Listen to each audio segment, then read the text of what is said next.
I sacrificed 5 years to care for my dying mother while my sister lived in luxury, only for her to trick me into signing away my inheritance for $10. She thought she'd left me homeless and broken until I found a hidden recorder that revealed a chilling secret she was willing to kill to keep hidden. They say that blood is thicker than water, but in my experience, blood is just a convenient excuse for people to bleed you dry. My name is Julian, and for the last 5 years, my life was defined by one thing: sacrifice. While my sister, Elena, was out living her best life in the city, working a high-profile marketing job and marrying a man whose ego was larger than his bank account, I was back in our childhood home. I wasn't there by choice, at least not initially. I was there because our mother's mind was slipping away into the fog of Alzheimer's, and someone had to be the anchor. Elena didn't have time for the smell of old age, as she so gracefully put it. She'd call once a month, talk for 5 minutes about her Pilates classes or Marcus's latest promotion, and then hang up after asking, "How's Mom?" without waiting for the answer. I did it all. The doctor's appointments, the sleepless nights when Mom would wander the halls looking for her own mother, the crushing weight of watching the woman who raised me become a stranger. I worked remotely as a freelance data analyst, barely scraping by because my focus was always on her. When Mom finally passed 6 months ago, I was devastated, but there was a small, selfish part of me that felt a sense of peace. She wasn't suffering anymore, and I thought, naively, that I could finally breathe. Mom had always told me, "Julian, this house is your reward for your heart. Elena has her career, but you have a home." She had promised me the house in her will, a 1920s craftsman that had been in our family for 3 generations. It wasn't a mansion, but it was sitting on 3 acres of prime real estate that had skyrocketed in value over the last decade. At the funeral, Elena was the picture of the grieving daughter. She wore a designer black veil and sobbed louder than anyone, clutching Marcus's arm like she was about to collapse. Marcus, a man who looked like he'd been carved out of pure arrogance and expensive pomade, kept checking his watch. I should have seen the red flags then. I should have noticed the way they were whispering in the corner with a man I didn't recognize, a man who looked suspiciously like a real estate developer. A week after the funeral, Elena came over with a stack of papers. She was uncharacteristically kind, bringing me coffee and telling me how much she appreciated everything I'd done. "Julian," she said, her voice dripping with fake honey, "I know Mom wanted you to have the house. I'm not going to fight you on that. But we need to settle the estate properly so the taxes don't eat us alive. I had my lawyer draft some successor in interest forms. It just formalizes you as the primary resident while we figure out the deed transfer. It's a formality, really." I was exhausted. My brain was a puddle of grief and sleep deprivation. I trusted her. She was my sister. I signed where she pointed, barely glancing at the legalese. I thought I was securing my future. In reality, I was signing a metaphorical death warrant for my life in that house. For the next few months, things were quiet. Elena stopped calling entirely. I started fixing up the place, painting the shutters, and planning a garden. I thought I was finally starting my life at 34. Then 2 days ago, a black SUV pulled into the driveway. I was on the porch, a mug of coffee in my hand, watching as Marcus stepped out of the vehicle. He wasn't wearing his usual suit. He was in a tactical-looking polo and khakis, looking like he was ready to inspect a construction site. He didn't even say hello. He just walked up the stairs, a smirk playing on his thin lips, and handed me a thick manila envelope. "What is this, Marcus?" I asked, a pit beginning to form in my stomach. "It's a formal notice to vacate, Julian," he said, his voice flat and devoid of any familial warmth. "You have 30 days to clear out your belongings. After that, the locks will be changed and any remaining property will be hauled to the dump." I laughed, a sharp, nervous sound. "Vacate? Marcus, this is my house. Mom left it to me. Elena and I settled this months ago." Marcus leaned against the porch railing, looking around with a disgusted sneer. Actually, Julian, you settled it all right. But you didn't settle it the way you think you did. Elena didn't bring you successor in interest forms. She brought you a quitclaim deed. You signed over your entire inherited interest in this property to her for the grand sum of $10. And then she transferred the title into my name for investment purposes. The world tilted on its axis. My heart hammered against my ribs like a trapped bird. That's impossible. I didn't sign a deed. She told you what you needed to hear so you'd stop being a burden on the estate, Marcus interrupted, stepping closer. He pulled a document from the envelope and held it up. It was a copy of the deed, filed and stamped by the county. There, at the bottom, was my signature. It was unmistakable. My hand began to shake so violently that I dropped my coffee mug. It shattered on the porch floor, the dark liquid spreading like a stain. "You scammed me," I whispered. "She lied to me. I took care of her mother for 5 years. I gave up my life for this family. And you were compensated with free rent for 5 years," Marcus retorted, his eyes cold. "Consider that your payment. Now, we're moving on. This lot is being leveled. We've already signed a contract with a developer to build 4 luxury townhomes here. The demolition crew arrives in 5 weeks. If you're still here, you'll be removed by the sheriff." He turned to walk away, but stopped at the bottom of the steps. "Oh, and don't bother calling Elena. She changed her number. She's tired of the drama, Julian. Just pack your bags and go quietly. It'll be easier for everyone." He got back into his SUV and drove away, leaving me standing amidst the shards of my mother's favorite mug. I felt a wave of nausea so strong I had to sit down on the steps. My own sister had tricked me into homelessness while I was still mourning our mother. They thought they had won. They thought they had covered every base, and looking at that signed paper, I almost believed them too. I went inside, my mind racing. I needed to find the original paperwork Mom had kept. She was meticulous before the sickness took hold. I scrambled to her old mahogany desk in the den, tearing through drawers, looking for the folder she'd shown me years ago, the one containing her true notarized will. I found the folder, but as I opened it, my heart sank. It was empty. The original will was gone. Elena must have taken it when she was helping me clean out Mom's things after the funeral. I was ruined. I had no house, no will, and a signed deed that said I'd given it all away for $10. I sat on the floor of the empty den, tears of rage blurring my vision. But as I leaned my head back against the desk, I felt a slight protrusion under the bottom drawer. It was a small, hidden compartment Mom used to hide her emergency cash from the home health aides. I reached under, expecting a few $20 bills. Instead, my fingers brushed against something hard and plastic. I pulled it out. It was a small silver digital voice recorder, the kind I'd bought Mom when her memory started failing so she could record her daily thoughts.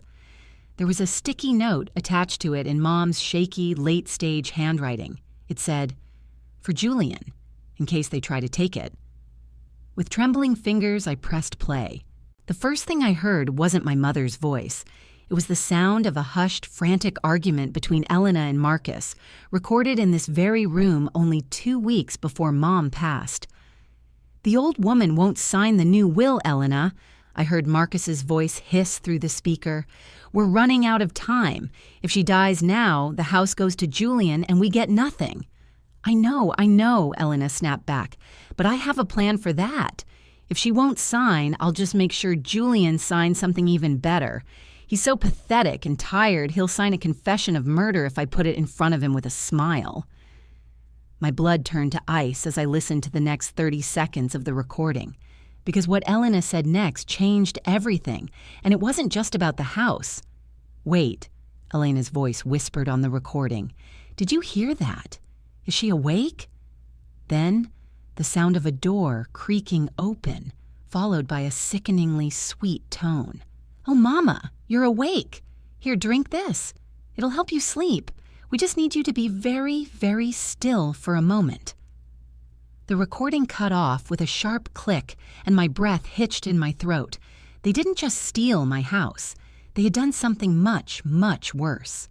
The words echoed in the empty room, chilling me to the bone. "Here, drink this. It'll help you sleep." I sat there in the silence of the den, the silver recorder heavy in my hand. My mother's death had been ruled natural.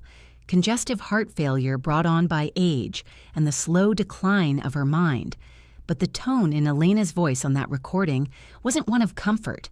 It was the sound of a predator whispering to its prey, a cold, clinical precision that made my skin crawl. I looked at the recorder. It was a simple device, but in this moment, it was a live grenade. If I went to the police now, what would they do? Drink this could mean water. It could mean her prescribed medication. Without a toxicology report, which was impossible now, months after her cremation, I had no physical proof of foul play. All I had was a recording of my sister being manipulative and a signed deed that said I'd given up my life for $10. I needed more, and I needed to be smart. Marcus wasn't just some guy with a suit and a tan. He was a partner at a mid-sized real estate firm. He knew the law, or at least how to bend it until it snapped. If he and Elena were willing to trick me out of my home, they were willing to do much worse to keep their secret. I spent the next 6 hours doing what I do best, analyzing data. I didn't look at spreadsheets this time. I looked at my sister's life. I went through old emails she'd sent me, bank statements I'd found in Mom's desk, and public records of Marcus's business dealings. That's when I found the first crack in their armor. The developer Marcus mentioned, the one allegedly building luxury townhomes, was a shell company called Apex Horizon Holdings. It had been incorporated only 3 weeks ago. The registered agent? Marcus's brother-in-law. This wasn't just a development project, it was a money laundering front, or a way to flip the property fast to clear Marcus's mounting personal debts. I found a public notice of a lien against Marcus's city penthouse. He was drowning, and my mother's land was his life raft. Suddenly, a heavy knock thudded against the front door, shaking the frame. My heart leapt into my throat. I quickly shoved the recorder into my pocket and tucked the folder under the desk. I opened the door to find 2 men I didn't recognize. They were huge, wearing fluorescent vests and carrying clipboards, but they didn't look like surveyors. They looked like debt collectors who had been given a gym membership and an attitude. "Can I help you?" I asked, my voice steadier than I felt. "We're with the site prep team," the taller one said, not looking at me but looking past me into the house. "Marcus sent us to start the inventory. We need to measure the interior square footage and check the structural integrity of the basement." "You have a notice to vacate that gives me 30 days, I said, stepping out onto the porch and closing the door behind me. "You don't have permission to enter until that period is over." The man stepped closer, invading my personal space. I could smell the stale cigarettes and cheap coffee on him. Marcus said the owner, that's him by the way, authorized immediate access for safety inspections. "Now, you can let us in or we can call the locksmith he's got on standby to come take the door off the hinges. Your choice, Julian." They knew my name. This wasn't a formal inspection. It was intimidation. Marcus wanted me out now. He probably realized that the longer I stayed in this house, the higher the chance I'd find exactly what I was currently carrying in my pocket. "Call whoever you want," I said, my pulse racing. "But unless you have a court-ordered injunction, this is still my legal residence. Touch that door, and I'm calling the sheriff." The 2 men exchanged a look. The tall one smirked. "Fine, we'll wait for the locksmith. But don't get too comfortable. We're staying right here." They walked back to their truck, parked it sideways across the end of my driveway, effectively blocking me in, and sat there, watching the house. I went back inside, locking the door and leaning my head against the wood. I was trapped. I had no car access, and Marcus was escalating the pressure. I needed to know what was on the rest of that recorder. I retreated to the basement, the only place where I felt truly hidden.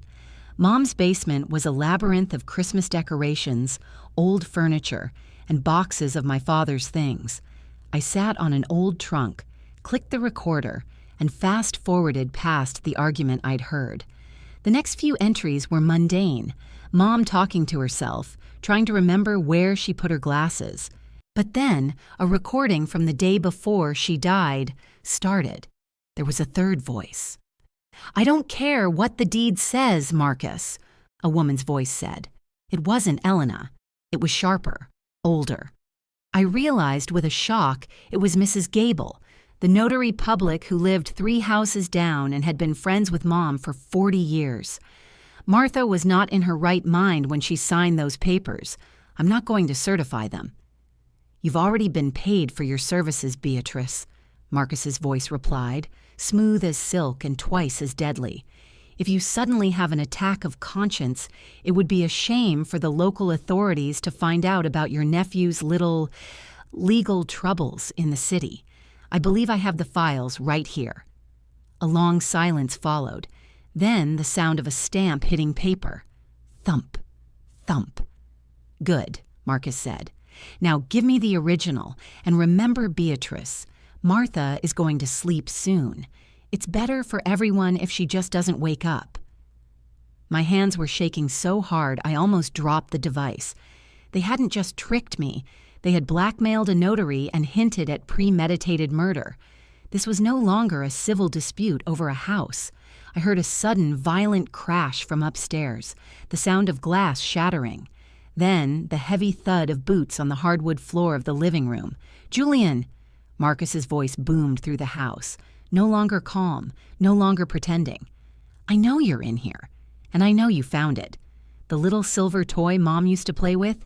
Give it to me, and maybe we can talk about a settlement that doesn't involve you ending up in a ditch." He wasn't waiting for the 30 days. He wasn't waiting for the locksmith. He was here to take the evidence, and he wasn't alone. I heard the 2 men from the truck laughing as they started kicking in the doors to the rooms upstairs. I looked around the basement. There was only one small window high up near the ceiling, barely wide enough for a person to crawl through. I grabbed my laptop, the folder, and the recorder, stuffing them into my backpack. "Check the kitchen!" Marcus shouted. "If he isn't there, he's in the basement. He always was a little rat hiding in the dark." I scrambled toward the window, dragging an old chair over to reach it. My heart was thundering so loud it drowned out the footsteps above. I managed to heave the window open just as the basement door at the top of the stairs was kicked open. Light flooded down the stairwell. "There he is!" one of the men yelled. I scrambled through the window, the rough concrete scraping my chest, and tumbled out into the wet grass of the backyard. I didn't look back. I ran for the woods at the edge of the property, the shadows swallowing me just as the men reached the window. I ran until my lungs burned, ending up at the old tool shed near the back creek. I huddled inside, shivering, my phone in my hand. I needed to call the police, but as I turned on the screen, a notification popped up from my home security app, a system I'd installed months ago and that Marcus apparently didn't know about. It was a motion alert from the hidden camera one I'd tucked into a bookshelf in the den, disguised as a fake book. I clicked the live feed, my breath hitching. I saw Marcus and Elena in the den. Elena was holding a gasoline can. "If we can't find the recorder, we burn the whole place," she said, her face twisted in a mask of rage I'd never seen before. "The accidental fire will take care of the evidence and the brother." But then, Marcus held up something he'd pulled from the desk. It wasn't the recorder. It was a small leather-bound book I hadn't seen before. "Forget the recorder for a second," Marcus whispered, his voice trembling. "Elena, look at this. Your mother wasn't just keeping a diary. She was keeping receipts. She knew exactly what we were doing from the start." He flipped to the back of the book and pulled out a key to a safety deposit box at a bank Marcus's firm used. "The real will isn't here," Marcus said, his eyes wide, "and neither is the deed she actually signed. Julian doesn't have the proof. It's in the vault." I stared at the screen, my mind racing. I had the recording, but they had the key to the one thing that could legally destroy them.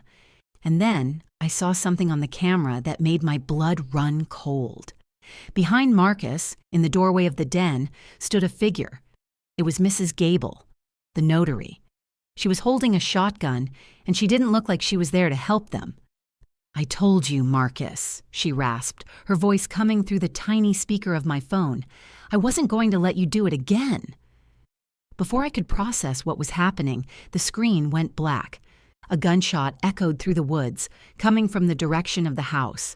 The sound of the gunshot ripped through the humid night air, followed by a scream that sounded like it came from the depths of hell. It was Elena.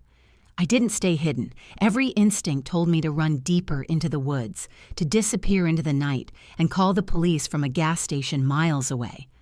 But that was my home. Those were my mother's things, and despite the venom in her heart, that was still my sister. I broke cover, sprinting back toward the house. As I cleared the tree line, the first thing I smelled wasn't gunpowder, it was gasoline. A flickering orange glow was already dancing in the windows of the den. The fire had started. I skidded to a halt near the porch. The front door was wide open. Thick, oily smoke was beginning to billow out.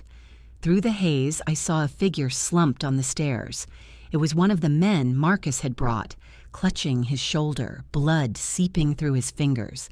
Mrs. Gable was nowhere to be seen, but her shotgun lay abandoned on the grass, the barrel still warm. "Elena!" "Marcus!" I screamed, shielding my face from the heat. I heard coughing from the side of the house. I ran around the wraparound porch and found them. Marcus was dragging Elena toward the SUV. Her face was smudged with soot, her expensive silk blouse torn. She looked hysterical, her eyes wide and unfocused. "The book!" she was shrieking, hitting Marcus's chest. "The book is still in there. Marcus, the key is in the book." "Forget the book," Marcus roared, his face contorted in a mask of pure terror. "The whole place is going up. We have to go before the sirens get here." He saw me then. For a split second, our eyes locked. There was no more smugness, no more corporate coldness. There was only the raw, jagged edge of a man who had lost control of his own monster. He didn't try to chase me. He didn't try to kill me. He threw Elena into the passenger seat, hopped in and floored it. The tires spun on the gravel, kicking up a cloud of dust as the SUV roared down the driveway, narrowly missing the oak tree at the gate. I turned back to the house. The fire was moving fast, fed by whatever accelerant Elena had been pouring. The den was a furnace. I knew I couldn't save the house, but the leather book, the one Marcus had found, the one with the key, it was in the den. If that book burned, the truth about the safety deposit box, the real will, and whatever evidence Mom had kept would be lost forever. I grabbed the hem of my shirt, pulled it over my mouth and nose, and ran back inside. The heat was in physical wall. The wallpaper was curling and blackening, and the sound of the fire was a hungry roar. I reached the doorway of the den. The desk was already partially engulfed. I saw the leather book lying on the floor, just inches from a growing pool of flame. I lunged for it, my skin screaming from the heat. I grabbed the leather, felt the searing sting as the hot cover blistered my palm, and rolled backward out of the room. I didn't stop. I scrambled toward the front door, tripping over the injured man on the stairs. He groaned, and I realized I couldn't leave him. I grabbed him by the back of his vest, my muscles screaming as I dragged his dead weight across the porch and down the steps. We hit the grass just as the windows of the den blew out, a shower of glass raining down like lethal diamonds. I dragged the man further away, collapsing onto the lawn as the first sirens began to wail in the distance. I clutched the leather book to my chest, my breath coming in ragged, sobbing gasps. The fire department arrived 10 minutes later, but it was too late for the craftsmen. I watched, devastated, as the roof caved in, sending a plume of sparks into the starry sky. Everything was gone. My childhood, my mother's furniture, the walls that had held our family's secrets for 80 years. The police and paramedics swarmed the yard. I was treated for smoke inhalation and minor burns. The injured man, one of Marcus's hired thugs, was loaded into an ambulance. He didn't say a word, his eyes fixed on the burning house with a look of profound regret. A detective named Miller approached me as I sat on the bumper of an ambulance, wrapped in a shock blanket. "Mr. Vance? I'm sorry about your home. We found the gas cans. This was arson." "I know," I whispered. "It was my sister, Elena Vance, and her husband, Marcus Thorne." Detective Miller scribbled in his notebook. "The man we found on the porch says a neighbor shot him, a Mrs. Beatrice Gable. We've dispatched a car to her house, but she's not there. Do you have any idea where she might be?" "She was trying to help," I said, my voice cracking. "They blackmailed her. They forced her to notarize a forged deed." "That's a heavy accusation, Julian," Miller said, his eyes narrowing. "Do you have proof?" I looked down at the leather book in my lap. My hand was shaking. I opened the cover. The pages were singed at the edges, the smell of burnt leather pungent. I flipped to the back, searching for the key Marcus had mentioned. It wasn't there. The small pocket where the key should have been was empty. My heart sank. Marcus must have taken it before the fire started. I felt a surge of hopelessness. Without the key, I couldn't get into the safety deposit box. I had the recorder, but Marcus would just claim it was doctored or taken out of context. "Mr. Vance?" the detective prompted. I have a recording," I said, reaching into my pocket for the silver device. "It proves they were planning this. It proves they were drugging my mother." I pulled it out and handed it to him. Miller took it, his expression neutral. He pressed the play button. Silence. He pressed it again. Nothing. I looked at the device.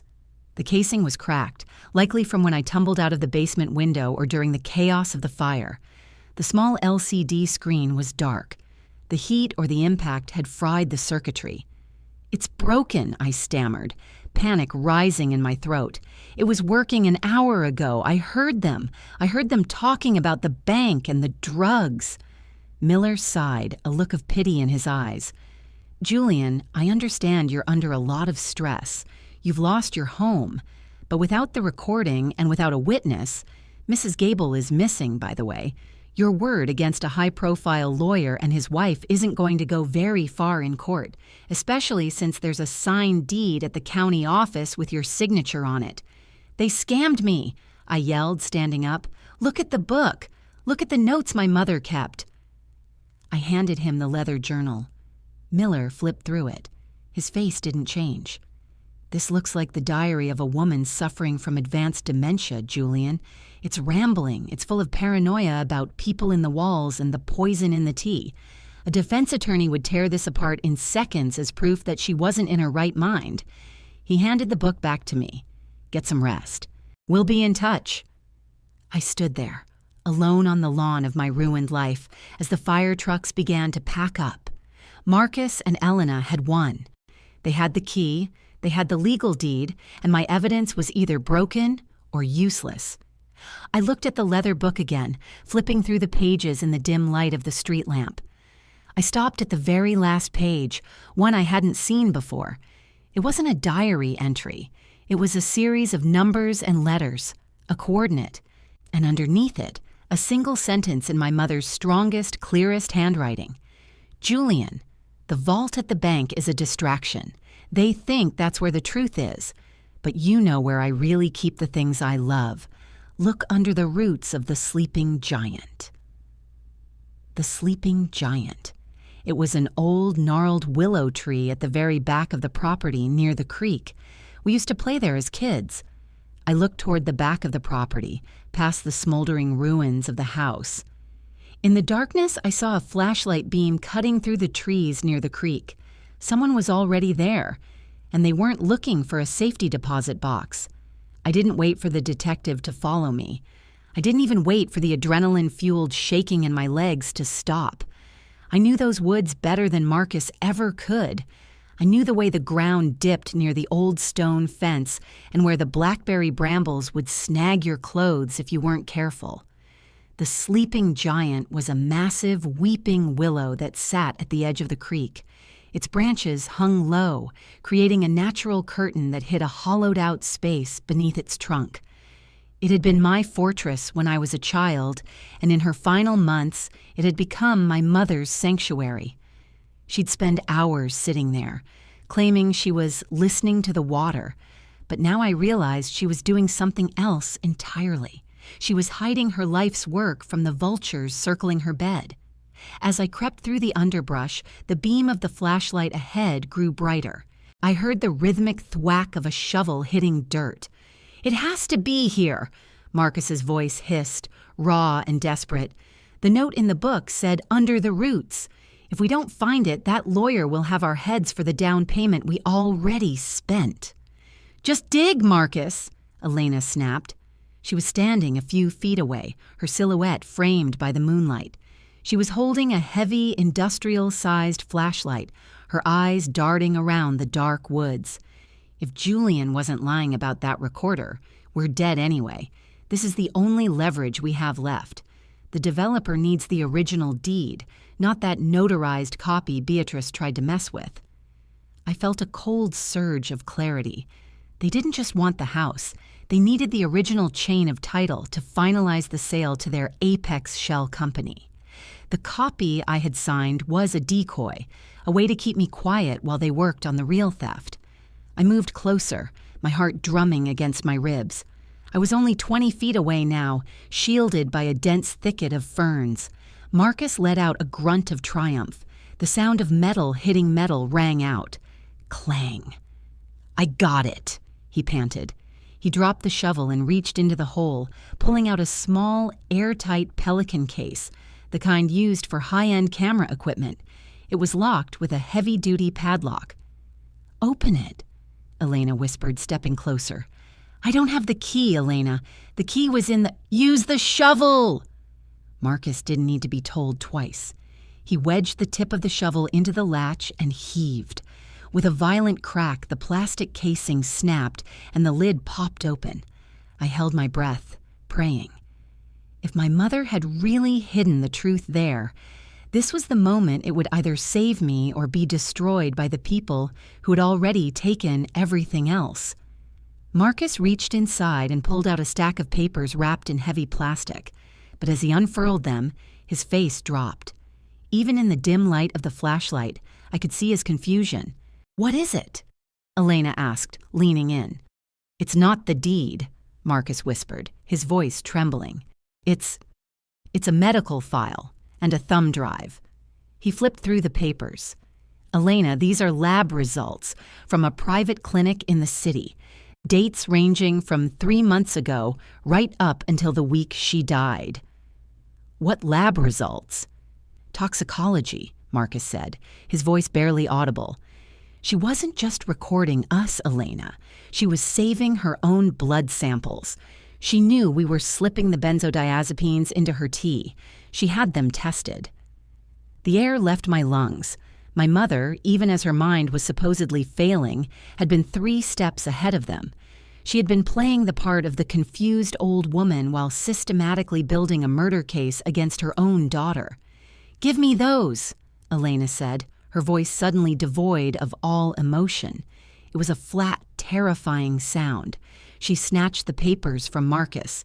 "We burn them, right here, right now. We burn the papers, we crush the thumb drive, and we go back to the house and tell the police Julian went crazy and tried to kill us." "Wait," Marcus said, looking around nervously. "What about Julian? He's out here somewhere." "Then we find him," Elena said, and for the first time I saw the glint of something silver in her hand. It wasn't a flashlight. It was a small, compact handgun she must have taken from Marcus's glove box. He's the only one who knows. Without him, there's no witness. Without the papers, there's no evidence. I realized then that my sister was gone. The person standing by the willow tree was a stranger driven by greed and a sociopathic need for survival. I reached into my backpack, my fingers searching for anything I could use. My hand closed around the broken silver recorder. It was useless as a recording device, but it was heavy. I didn't think. I acted. I picked up a large rock and hurled it into the creek, 30 feet to their left. The splash was loud and echoing in the silent woods. "There!" Elena shouted, spinning toward the sound, the gun leveled. While her back was turned, I lunged from the ferns. I didn't go for Elena. She had the gun. I went for Marcus. I tackled him around the waist, slamming him back into the muddy hole he'd just dug. The air huffed out of him as we hit the ground. "Julian!" Elena screamed. swinging the gun toward us, but she couldn't get a clear shot in the dark with Marcus and me wrestling on the ground. I scrambled for the Pelican case, my fingers catching the edge of the plastic. I kicked Marcus in the chest, pushing myself off him, and bolted back toward the thicket. "Shoot him!" Marcus yelled, scrambling to his feet. "Shoot him, Elena!" A shot rang out, a deafening crack that seemed to split the night. I felt the wind of the bullet pass inches from my ear, snapping a twig on the tree next to me. I didn't stop. I dove over the stone fence, the Pelican case tucked under my arm like a football. I heard them crashing through the brush behind me. Marcus was swearing and Elena was silent, which was worse. She was hunting. I ran toward the road, hoping to find the police, but as I emerged from the trees, I saw the flashing lights of a patrol car pulling up. Relief flooded me. I waved my arms, screaming for help. The car screeched to a halt. 2 officers jumped out, their weapons drawn. "Drop the bag, hands in the air, now," one of them shouted. I did as I was told, dropping the Pelican case and the backpack, my hands shaking as I held them high. "Thank God, my sister. She has a gun. She tried to kill me. They burned the house." Marcus and Elena burst from the woods a moment later. Marcus looked like a mess, covered in mud, his shirt torn. Elena had tucked the gun into the waistband of her leggings, instantly shifting back into the role of the hysterical victim. "Officer, help!" she wailed, collapsing to her knees. "My brother, he's lost his mind. He set the fire. He attacked my husband with a shovel. He's been threatening us for weeks." The officers looked from the disheveled, mud-caked Julian to the grieving sister and her injured husband. "He has a stolen case," Marcus shouted, pointing at the Pelican box. "He robbed our safe before he set the fire. There are thousands of dollars in there." The lead officer, a man with a stern face and a nameplate that read Hardy, stepped toward me. "Is that true, son?" "No, look inside the case," I shouted. "It's evidence. They were poisoning my mother. It's all in there. The lab results, the thumb drive." Officer Hardy picked up the case. He looked at the shattered latch and then at the papers inside. He frowned, flipping through them. "These are medical records," Hardy said, looking at Elena. "He forged them," Elena sobbed. "He's a data analyst. He makes fake documents all the time. He's been trying to blackmail us for the inheritance." Hardy looked back at me, his expression hardening. "Mr. Vance, I'm going to have to ask you to step over to the car. We have a witness back at the house. The man you dragged off the porch? He's awake, and he's telling a very different story about who started that fire." My heart plummeted. The man I had saved, he was on their payroll. Of course he would lie. "Check the thumb drive," I pleaded. "Just check the drive." "We'll check everything at the station," Hardy said, reaching for his handcuffs. But as he grabbed my wrist, a second police cruiser pulled up, followed by a black sedan. A man in a sharp gray suit stepped out of the sedan, holding a legal brief. "Officer, wait," the man said. His voice was calm, authoritative. I recognized him. It was Mr. Henderson, my mother's longtime attorney, the one she had supposedly fired months ago. "Mr. Henderson," Elena gasped, her face turning pale. "What are you doing here? We told you Julian was handling the estate." "Actually, Elena," Henderson said, stepping into the light of the squad car, "your mother didn't fire me. She put me on a secret retainer, and she gave me very specific instructions on what to do if a fire ever broke out on this property." He looked at Officer Hardy. "You might want to hold off on those cuffs, officer, because that thumb drive in the case, it's not just medical records. It's a live sync backup of a hidden cloud server." Henderson turned his gaze to Elena and Marcus. "And I've been watching the live feed from the sleeping giant for the last 20 minutes, including the part where you admitted to the poisoning and tried to execute your brother." Elena's eyes went wide. She reached for the waistband of her leggings, but Marcus grabbed her arm, his face gray with the realization that it was over. "But that's not the best part," Henderson continued, a small, cold smile touching his lips. "Julian, you should probably tell the officers about the other thing your mother left in that case, the thing that's hidden in the lining of the box." I looked at the Pelican case in the officer's hand. I hadn't seen anything else. Officer Hardy turned the box over, feeling the bottom. He felt a protrusion and ripped back the foam lining. He pulled out a single yellowed envelope. On the front, in my mother's handwriting, were 4 words that made my heart stop. The third child's secret. I stared at the envelope, a cold shiver running down my spine. My mother and father had only ever had 2 children, me and Elena. Who was the third child? The silence that followed the revelation of the envelope was heavy, broken only by the crackle of the dying fire in the distance and the clicking of handcuffs. Officer Hardy didn't hesitate. As Elena began to scream, a shrill, panicked sound that set my teeth on edge, he and his partner forced her and Marcus against the side of the patrol car. "You're making a mistake," Marcus roared, his face pressed against the cold metal. "I'm a partner at Thorne & Associates. I'll have your badges for this." "Save it for the magistrate, Mr. Thorne," Hardy said, his voice grim.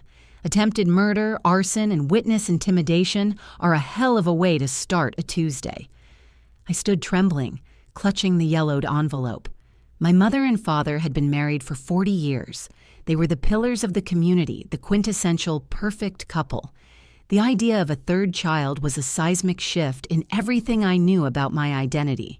Mr. Henderson stepped closer to me, his hand resting on my shoulder. "Go ahead, Julian. You deserve to know the truth. Your mother kept this secret to protect everyone involved, but she knew the day would come when the truth would be your only shield." With shaking fingers, I tore open the seal. Inside was a birth certificate from 36 years ago, 2 years before I was born. The mother's name was listed as Martha Vance. The father's name was blank.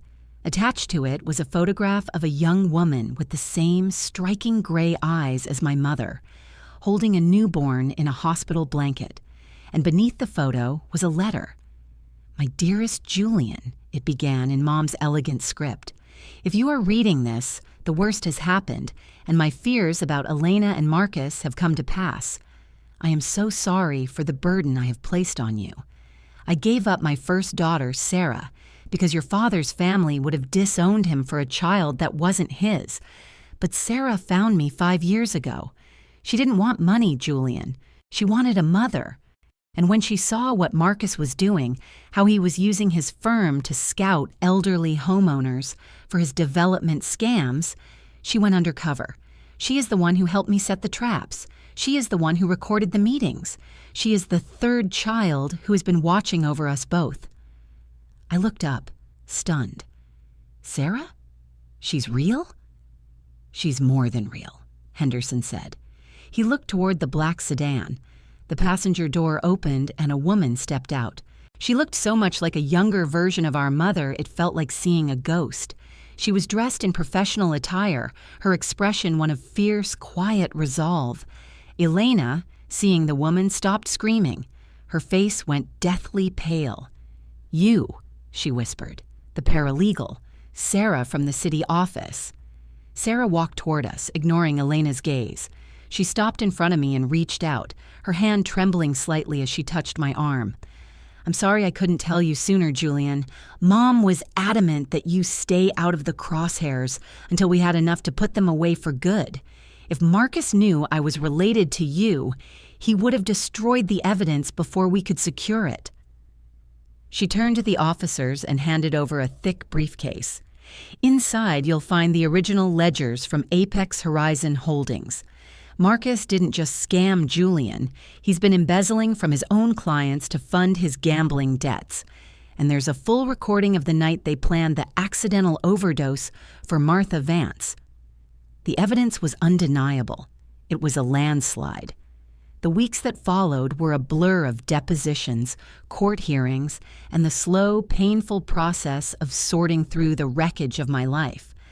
Marcus, ever the coward, tried to cut a deal the moment he realized the paralegal he'd been hitting on for a year was actually his wife's secret sister, who had been documenting his every crime.